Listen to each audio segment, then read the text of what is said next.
Hello दोस्तों, मैं सत्यम और आप सभी का स्वागत है दृष्टिकोण क्लासेस के यूट्यूब चैनल पर। दोस्तों, लंबे समय से क्लासेस अपलोड नहीं हो रही थी, उसका कुछ रीजन था टेक्निकल। ओके, तो आज हमारा प्रैक्टिस सेट 4 है। आज हम इसकी डिस्कस करेंगे। प्रैक्टिस सेट 4 आज हमें डिस्कस करना है। तो चलिए सीधा हम क्लास को अपनी स्टार्ट करते हैं और अच्छी चीज़ों को सीखना प्रारंभ करते हैं। ओके डियर, चलिए।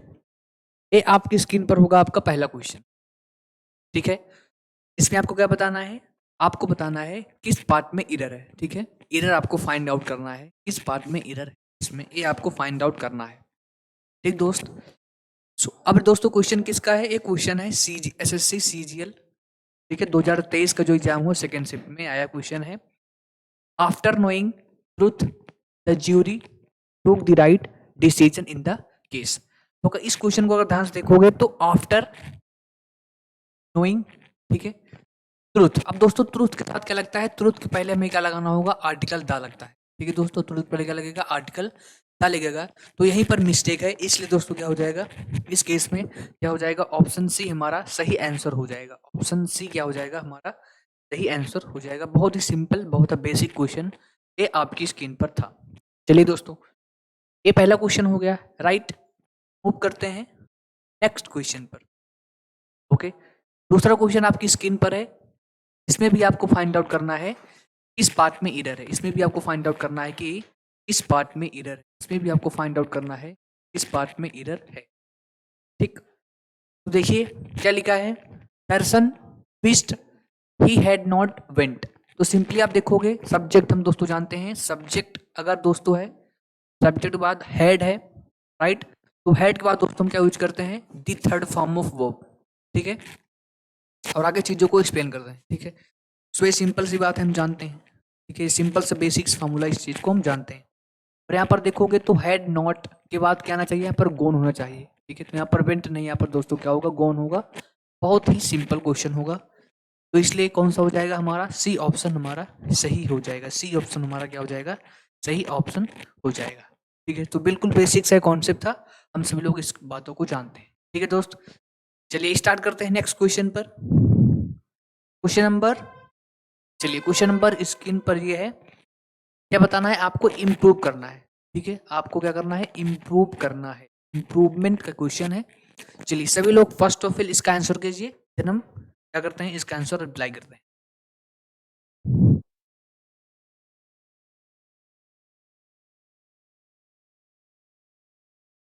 ओके, दोस्तों क्या लिखा है? She had an ability to persuade others.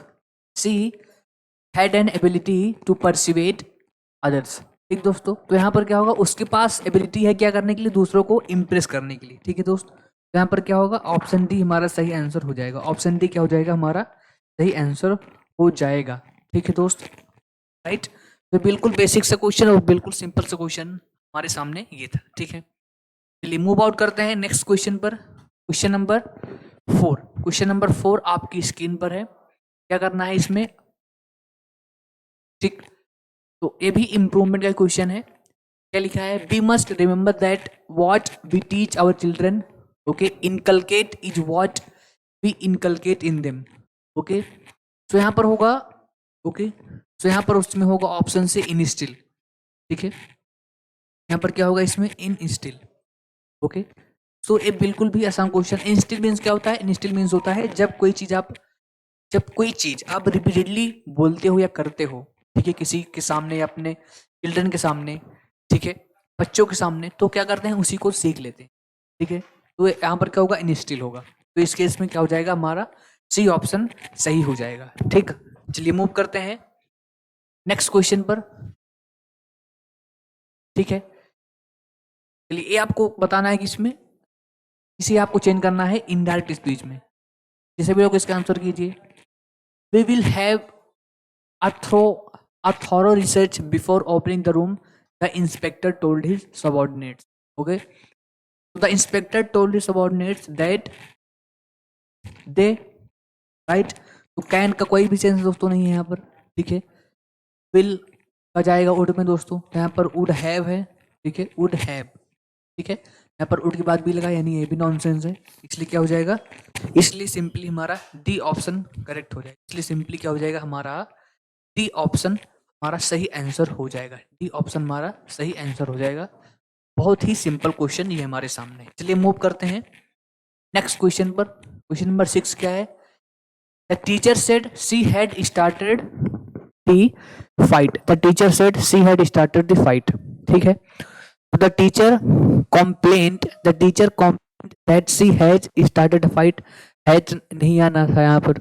The teacher said that okay she had started the fight. ये सही लग रहा है दोस्तों। ठीक है। The teacher ordered that she had started the fight. यहाँ पर ऑर्डर कोई भी सेंस नहीं है। यहाँ पर हैज का भी दोस्तों कोई सेंस नहीं है। और यहाँ पर ऑर्डर का दोस्तों कोई भी यहाँ पर सेंस नहीं है। तो इस केस में क्या हो जाएगा? ये भी गलत हो जाएगा। और यहाँ पर देखोगे तो ऑप्शन बी हमारा सही आंसर हो जाएगा। ऑप्शन बी क्या हो जाएगा? हमारा सही आंसर हो जाएगा। ठीक दोस्त, ये भी बिल्कुल बेसिक सा क्वेश्चन है, हम इसको जानते हैं। चलिए नेक्स्ट क्वेश्चन। क्वेश्चन नंबर ये 7 है, उसके बाद 8। ये दोनों क्वेश्चन किसमें आपको बताना है? Passive voice. ठीक है, ये आपका क्वेश्चन है। चलिए इसमें आपको बताना है क्या होगा। Was the bag packed by Mary. अगर इसको ध्यान से देखोगे तो पैसिव वॉइस में है, राइट। इसको आपको बताना है एक्टिव वॉइस में। और दोस्तों क्वेश्चन कहाँ का है? CGL 2023 second shift. तो दोस्तों क्या होगा समझते हैं। Was the bag packed by Mary. ठीक है, तो सिंपली हम जानते हैं यहाँ पर क्या होगा? डी होगा। सिंपली क्या होगा? डी होगा। यानी जितने भी पास्ट इंडेफिनिट टेंस होते हैं उनका जब हम पैसिव वॉइस बनाते हैं तो हम वाज या वर्क का यूज करते हैं। ठीक, ये फार्मूला हम सभी लोग जानते हैं। अगर आपके सब्जेक्ट में अगर अगर आपको सेंटेंस में डिड दिखा या वर्ब की सेकंड फॉर्म दिखी, राइट। अगर आपको सेंटेंस में डिड दिखा या वर्ब की सेकंड फॉर्म दिखी भाई, ठीक है, तो क्या करोगे? इसका पैसिव वॉइस बनाते समय क्या करोगे? इसे हम हेल्पिंग वर्ब के रूप में वाज या वर्क का यूज करते हैं। वाज या वर्क का यूज करते हैं। ठीक है, वाज या वर्क का यूज करते हैं। ये बेसिक सी जानकारी हम सभी को है। ये बेसिक जानकारी हम सभी को है। तो इस केस में क्या हो जाएगा? इस केस में हमारा ये आंसर सही हो जाएगा। चलिए मूव करते हैं नेक्स्ट क्वेश्चन पर। क्वेश्चन नंबर 8 क्या लिखा है? हुई स्टोल। क्वेश्चन नंबर 8 डिस्कस करते हैं। क्या लिखा है? Who stole my tickets. हुई स्टोल माई टिकट्स। ठीक है, सिंपली जानते हैं यहाँ पर क्या हो जाएगा? सी आंसर हमारा हो जाएगा। ओके, बाई हुम वर माई टिकट्स स्टोलन। और चाहो तो इसको इस प्रकार से कर सकते हो, हु। ठीक है, आप चाहो तो इसको ऐसे भी कर सकते हो, who were. Okay, who were my tickets, who were my tickets, were my tickets stolen by, stolen by. यानी आप देखो ध्यान से, यहाँ आप हु करोगे और यहाँ पर जो आपका प्रीपोजिशन बाई उसको हमने पीछे कर दिया, तो इसको आप इस प्रकार सकते थे। ठीक है ना, जब बाई के साथ लिखोगे तो बाई क्या है? बाई एक होता है प्रीपोजिशन। बाई क्या है? बाई होता है प्रीपोजिशन, राइट। और प्रीपोजिशन के बाद क्या यूज करते हैं? इसका ऑब्जेक्ट, प्रीपोजिशन का ऑब्जेक्ट यूज करते हैं। तो इसी के बाद दोस्तों कोई भी प्रीपोजिशन होता है तो उसके बाद हम होम का यूज करते हैं, होम का। क्योंकि होम क्या होता है? ऑब्जेक्ट होता है। और हु क्या होता है? सब्जेक्ट होता है। ठीक है, तो यहाँ पर क्या हो जाएगा? बाइक साथ हम होम लगाएंगे, तो ये हमें ध्यान रखना है। ठीक है, और चाहे तो इसको हम ऐसे कर सकते हैं, हु पहले कर दीजिए और बाइक को आप लास्ट में कर दीजिए। दोनों स्थान पर हमारे क्या होंगे? सही होंगे। तो दोनों प्रकार से आप चीज़ों को लिख सकते हो। ठीक है, तो हमारा क्या हो जाएगा? ये हमारा सी ऑप्शन सही हो जाएगा। ठीक है, चलिए मूव करते हैं नेक्स्ट क्वेश्चन पर। क्वेश्चन नंबर, चलिए प्यारे जंबल। फर्स्ट ऑफ ऑल आप इसको ध्यान से पढ़िए और आंसर करने का प्रयास करिए। ओके, फिर हम देखते हैं आगे। ठीक है, चलिए सभी लोग इसको ध्यान से कीजिए।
चलिए अब देखते हैं इसको दोस्तों, हम पढ़ते हैं।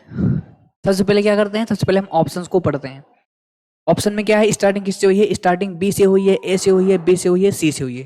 यानी स्टार्टिंग ए बी सी से हुई है, डी सी नहीं हुई। तो पढ़ते हैं ए बी सी।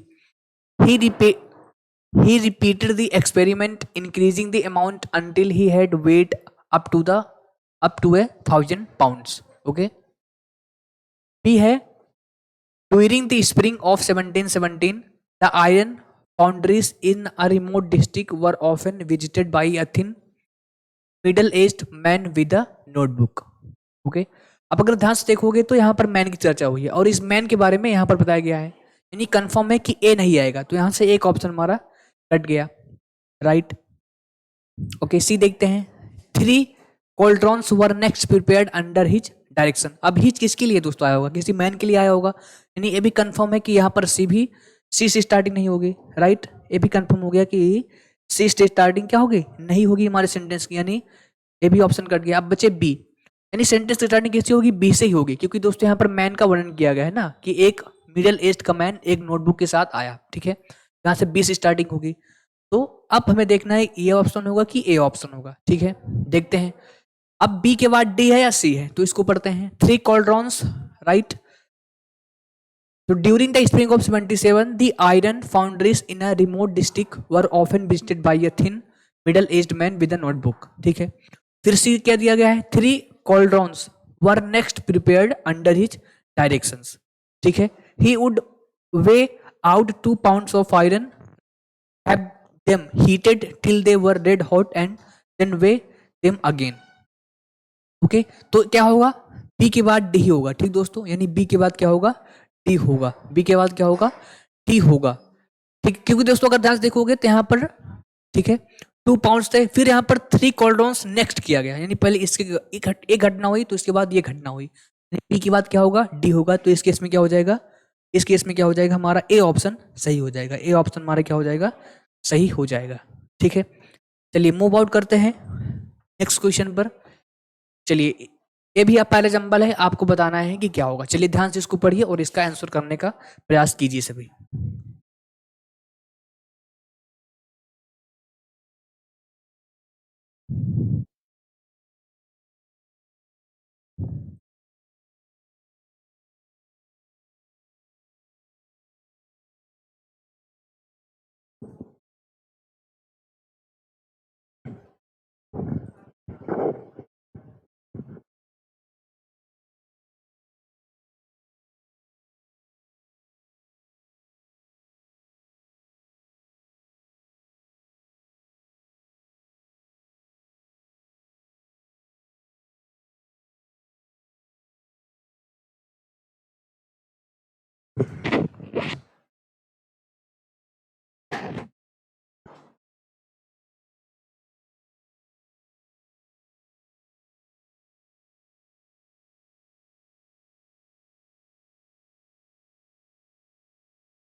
चलिए शुभ इसको क्या करते हैं, पढ़ते हैं। सबसे पहले ऑप्शन देख लेते हैं। ऑप्शन में क्या है, स्टार्टिंग हुई है क्यू से, आर से, एस से, पी से, यानी पी क्यू आर एस, यानी सबकी स्टार्टिंग अलग अलग से हुई है, यानी ये क्वेश्चन हमारे लिए आसान है। क्यों आसान है, क्योंकि अगर हम स्टार्टिंग देख लें किससे हो रही है तो ये हमारा आंसर हो जाएगा। तो सबसे पहले हम यस वन पढ़ते हैं, क्या है, newspapers specially of the popular varieties aim to do 2 things, inform and to entertain, यानी जो स्पेशल जो पॉपुलर वैरायटी के न्यूज़पेपर्स हैं उनका तो एम होते हैं क्या, एक इन्फॉर्म करना और एक दूसरा इंटरटेन करना, ठीक है। पी क्या दिया गया है, इंटरटेनमेंट में be principally found in the centre pages of the newspaper in some of the features, okay, in some of the feature articles and in some local news stories, ठीक है। मतलब उन्होंने कहा है कि जो इंटरटेनमेंट है वो ज्यादातर सेंट्रल पेजेस पर पाए जाते हैं, यानी जो बीच के पेज होते हैं, in some of feature articles, किसी आर्टिकल्स के थ्रू या किसी लोकल न्यूज स्टोरीज के थ्रू, ठीक है। क्यों दिया गया है, the principal aim of the short news report on the front pages is to inform, यानी जो शॉर्ट न्यूज होती हैं उनका पर्पज क्या होता है, उनका पर्पज होता है कि आपको फ्रंट पेज पर जो होती हैं ठीक है, वो क्या कराती हैं आपको, यानी जो शॉर्ट फ्रंट पेज पर जो शॉर्ट न्यूज़ होती हैं वो आपको इन्फॉर्म करने का ट्राई करती हैं, इन्फॉर्म करने का ट्राई करती हैं, ठीक है। फिर आर क्या दिया गया है, most newspapers are published daily and the news reporters must make sure that they have to up to minute, okay, news, मतलब कई सारे न्यूज़पेपर पब्लिश किए जाते हैं रोज, ठीक है, और जो न्यूज रिपोर्टर्स होते हैं वो प्रयास करते हैं कि हर एक मिनट की डिटेल उसमें दी जाए, ठीक है। In their news reports, they will aim to create a sense of immediacy to convey the impression that they have rushed the news to the reader and the information content in the very latest. Okay, and yes, 6 क्या दिया गया है, reporters also wish to create a sense of authenticity, that their news is accurate and genuine. Okay, और ये question दोस्तों कहाँ का है, ये क्वेश्चन है आपका सीजीएल 2023 का, सीजीएल 2023 का क्वेश्चन है। अब दोस्त देखिए, to inform and to internet, अगर आप दोस्तों अगर ध्यान से देखोगे तो अगर आप देखोगे तो सबसे पहले किसकी बात हुई है, इन्फॉर्म की और इंटरटेन की, ठीक है। अगर आप क्यों से स्टार्टिंग करोगे, यानी the principal aim of the short news report on the front pages is to inform, फिर इसके बाद यस दिया गया, in their news report they will aim to create a sense of, नहीं दोस्तों, ठीक है।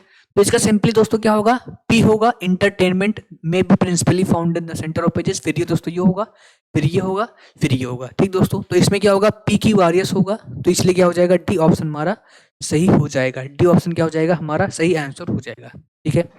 चलिए मूव आउट करते हैं नेक्स्ट क्वेश्चन पर। क्या बताना है इसमें आपको, फिलिंग द ब्लैंक्स है, ये आपको बताना है, फिलिंग द ब्लैंक्स है, ये आपको बताना है। क्या लिखा गया है, she is blank a peacock in the blue satin sari, ठीक है। तो हम सभी लोग जानते हैं यहाँ पर क्या होगा, एज ब्यूटीफुल एज, यहाँ पर दोस्तों क्या होगा, एज ब्यूटीफुल एज हो जाएगा। बहुत ही सिंपल क्वेश्चन है, हमें ध्यान रखना है।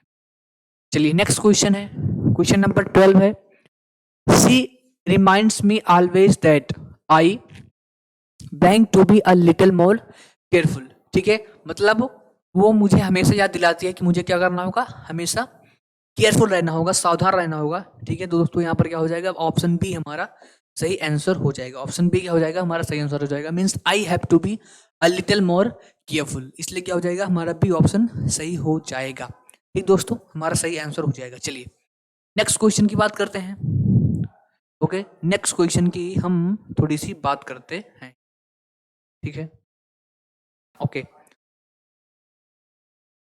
तो चलिए ये है आपका, ठीक है, तो ये आपका है क्लॉज टेस्ट, चलिए इसको ध्यान से पढ़िए और अपना आंसर करने का प्रयास कीजिए।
ओके, सो आई होप आपने इसको ट्राई किया होगा। अब हम देखते हैं क्वेश्चन को, ठीक है। तो फर्स्ट ऑफ हम क्या करते हैं, ऑप्शन देखते हैं। ऑप्शन में दोस्तों क्या लिखा है, कंसीडरिंग, टू कंसीडर, कंसीडर्ड और कंसीडर, यानी ये हमसे रिलेटेड है, ग्रामर से रिलेटेड क्वेश्चन है दोस्तों। और ये दोस्तों किससे रिलेटेड है? टेंस से रिलेटेड है। टेंस से भी दोस्तों हो सकता है, पैसिव वॉइस से भी हो सकता है। तो क्या लिखा है, पढ़ते हैं। Human life is blank, a unique blessing which in turn depends on the blank of self. He who is not aware of the self can neither have peace nor can he foster peaceful coexistence. We have to link our soul with God and body with the physical world for substance. Blank. The formless God is invisible to the naked eye. Our mind often wanders wherever it goes. Blank. We are unable to develop any love for the divine and religious and any religion like the white light of heaven's blank multicolored fragments, multicolored fragmentations by the prisms of men and loses its gravity. Instead of uniting, it becomes a measure existence and relationship with the divine expounds. We are not human beings having a spiritual experience. We are spiritual beings having a human experience. Okay, तो देखते हैं पहला question. Human life blank a unique blessing. ठीक है, अब दोस्तों अगर आप ध्यान से देखोगे तो इज के बाद क्या होगा? इसके बाद दो चीजें हो सकती हैं, या तो वर्ब की आईएनजी फॉर्म होगी या तो वर्ब की थर्ड फॉर्म होगी। अगर आईएनजी फॉर्म होगी इसका मतलब क्या, हमारा एक्शन कंटिन्यूअस चल रहा था। तो अगर ध्यान से देखोगे यहाँ पर ह्यूमन लाइफ को, ठीक है, एक यूनिक ब्लेसिंग कंसीडर किया जा रहा है, ये तो नॉनसेंस है। ह्यूमन लाइफ को हम एक यूनिक ब्लेसिंग कंसीडर करते हैं, पैसिव वॉइस की सेंस है। यहाँ पर क्या होगा, वर्ब की थर्ड फॉर्म यूज करेंगे हम दोस्तों। ठीक है, तो इसलिए क्या हो जाएगा, हमारा सी ऑप्शन सही हो जाएगा। इसलिए क्या हो जाएगा, हमारा सी ऑप्शन सही हो जाएगा। चलिए दूसरा क्वेश्चन ये यहाँ पर दोस्तों हो गया। ठीक है, आगे। विच in turn depends on the blank of the self, जो किस पर निर्भर करता है? सेल्फ के विटनेस पर, नॉन पर, कंसीडर पर या अवेयरनेस पर। ठीक है, जो सेल्फ की किस पर निर्भर करता है? अवेयरनेस पर। जो सेल्फ की किस पर निर्भर करता है? अवेयरनेस पर। इसलिए क्या हो जाएगा यहाँ पर, सी आंसर हमारा सही आंसर हो जाएगा। ठीक है, on the awareness of the self, on the awareness of the self. चलिए next question. He who is not aware of the self. Okay, ठीक दोस्तों, आगे क्वेश्चन उसका दिया गया था। Self and can neither have peace nor can he foster peaceful coexistence. We have to link our soul with God and body with the physical world for substance. Okay, अब देखो यहां से दोस्त देखोगे तो blank the formless God is invisible to the naked eye, our mind often wonders wherever it goes. ठीक है, यहाँ पर दोस्तों क्या होगा, सिंस होगा, क्योंकि ये दोस्तों क्या दे रहा है, रीजन दे रहा है। रीजन किसके लिए दे रहा है? क्योंकि जो गॉड जो है वो क्या है, फॉर्मलेस है। ठीक है, जो हमारी जो नेक्ड आइज है उसके थ्रू क्या है, वो इनविजिबल है। इसलिए दोस्तों हमारे क्या, जो माइंड है वो भटकता है जहां वह जाता है। इसलिए दोस्तों क्या है, यहाँ पर सिंस आएगा। ठीक है, चलिए नेक्स्ट क्वेश्चन। फिर क्या दिया गया है, blank we are unable to develop any love for the divine. ठीक है, as the result, causing, as the reaction, as a reason. ठीक दोस्तों, तो अब यही रीजन है ना दोस्तों, यानी जो बात होगी, गॉड जो है वो फॉर्मलेस है, इसलिए हम उसको क्या, हमारी जो नेक्ड आइज है उसके थ्रू क्या है, इनविजिबल है, यानी इसको हम देख नहीं सकते। तो यही रिजल्ट है। ठीक है, यही रिजल्ट है कि हम अपने माइंड को, ठीक है, हम अपने माइंड को डेवलप नहीं कर सकते डिवाइन के थ्रू। ठीक है, मतलब हम डिवाइन के लिए कोई लव को डेवलप नहीं कर सकते। रीजन है दोस्तों, यानी ये जो बात दो आपने जो लाइंस पढ़ी है, जो आपने ये लाइंस पढ़ी यहाँ से, ठीक है, यहाँ से ये लाइंस क्या है, इसका रिजल्ट है। ठीक दोस्तों, ये इसका क्या है, रिजल्ट है। तो इस केस में क्या हो जाएगा, यहाँ पर option A as a result हमारा सही आंसर हो जाएगा। एज अ रिजल्ट हमारा सही आंसर हो जाएगा। बहुत ही सिंपल क्वेश्चन है, राइट। चलिए नेक्स्ट पर मूव करते हैं। ठीक है, and religion like white lie of heavens. Okay, heavens, और यहाँ पर दोस्तों क्या होगा, हेवेंस। ठीक है, एंड रिलीजियन लाइक। अब दोस्तों अगर ध्यान से देखोगे, एंड रिलीजियन, ठीक है, ये क्या है, हमारा मेन सब्जेक्ट है। ये हमारा मेन सब्जेक्ट क्यों हुआ? क्योंकि ये प्रीपोजिशन है। ये क्या है? प्रीपोजिशन। और प्रीपोजिशन के बाद क्या है? ये इसके ऑब्जेक्ट है, यानी एक फ्रेज हो गई। मेन सब्जेक्ट क्या है? रिलीजियन है, यानी वर्ब कैसी है? यानी जो हमारा सब्जेक्ट है वो कैसा है? हमारा सब्जेक्ट है सिंगुलर, तो हमारी वर्ब भी कैसी होगी? सिंगुलर। ठीक है, तो यहाँ पर दोस्तों क्या होगा? ब्रेक्स इनटू होगा। यहाँ पर क्या होगा? ऑप्शन डी क्या हो जाएगा? ब्रेक्स इनटू हमारा सही आंसर हो जाएगा। ब्रेक्स इनटू क्या हो जाएगा? हमारा सही आंसर हो जाएगा। ठीक है, ओके दोस्त। और ये आपका, ठीक है, और ये आपका, ठीक है, क्वेश्चन नंबर 18 क्या बताना है आपको? ये ईडीएम है, आपको इस ईडीएम की मीनिंग बतानी है। आपको इस ईडीएम की क्या बतानी है? मीनिंग बतानी है। ठीक दोस्त। लिली लिवर्ड, इसका दोस्तों क्या अर्थ होता है? कायर, जो टिमिड होता है, यानी नॉट ब्रेव। इसलिए क्या हो जाएगा? ऑप्शन सी हमारा सही आंसर हो जाएगा। ऑप्शन सी हमारा सही आंसर हो जाएगा। ठीक दोस्तों, सो हमने टोटल 18 क्वेश्चन किए और आपको बताना है अपना स्कोर। आपको बताना है अपना स्कोर क्या हुआ कि आपने, ठीक है, कि आपने 18 में से क्वेश्चन कितने क्वेश्चन सही किए? आपने 18 में से कितने क्वेश्चन सही किए? ओके दोस्तों, राइट। ठीक है, और आशा करूंगा कि वीडियो आपको पसंद आई हो, राइट। और हमने 18 क्वेश्चन किए, इंपॉर्टेंट क्वेश्चन किए, और सभी लेटेस्ट, यानी जो एसएससी के लेटेस्ट में क्वेश्चन आए थे उनको हमने डिस्कस किया। ओके दोस्त, so thanks for watching and like, share and subscribe Gesticule classes. We will meet in the next class. Thank you very much.